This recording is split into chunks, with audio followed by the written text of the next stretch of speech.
Okay, so once you get into Pearson, what I'm going to show you here is actually how to use your Pearson e-text most efficiently. So once you get into Pearson, obviously Pearson e-text is right here. Assignments will be listed up here, but Pearson e-text, let's go ahead and click in. When you go view the e-text, you'll, a little slow, you'll come up with this e-text window. Now, if you look over on the syllabus, we're in chapter 3. So navigate table of contents, you can click right to chapter 3. And what I would recommend doing is, so actually what I would recommend doing is first you can obviously just read through the chapter. The chapter has videos and other content that are embedded in it. What I would probably do though is, let's see, over navigation, what am I looking for? Bookmarks, recent. So they do have a study guide.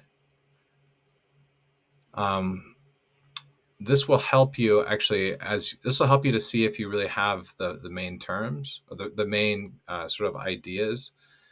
So what you can do is just peruse through the chapter. Click to the next page if you want. You can peruse through the chapter. It's not actually very long. You can see they'll talk about demand schedules. Every time you see a graph, again, they have some videos to help you understand kind of what the graph is about, which is kind of nice. I would suggest watching those.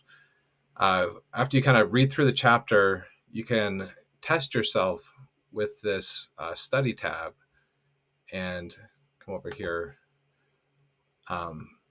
The study tab is also kind of a nice place to just start when you want to start and just look at all the key terms that we'll be going over.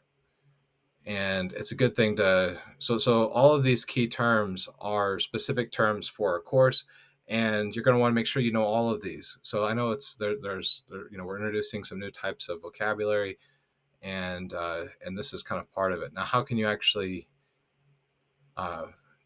once you kind of get a little bit of a grasp on some of these and sort of get a more general idea, the next thing you can do is actually practice. You can view all, match. There's other types of learning things here, which is nice. If I practice and go next, and this one's actually a flip card, technological change. So obviously make a guess before you flip it, and there you go. And then you can see nailed it, or maybe needs work. So if you didn't quite get it, needs work, flag it and go next.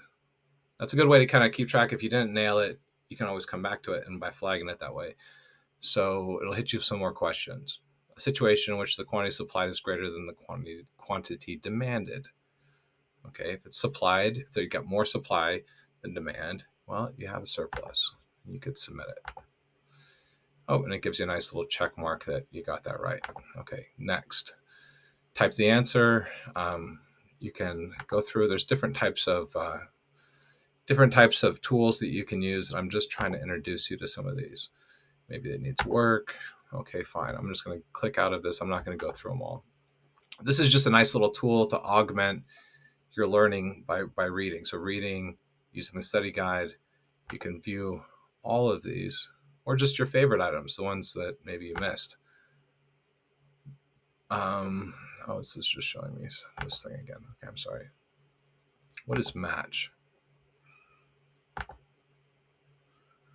Oh, this is a little game of actually just trying to. So let's see here. Goods and services that are used together. So actually, if they're used together, I'm going to say it's probably a complement. Do I drag this? Or click? There we go. I got to check. So that's a little matching game to help you also just get some of these words down.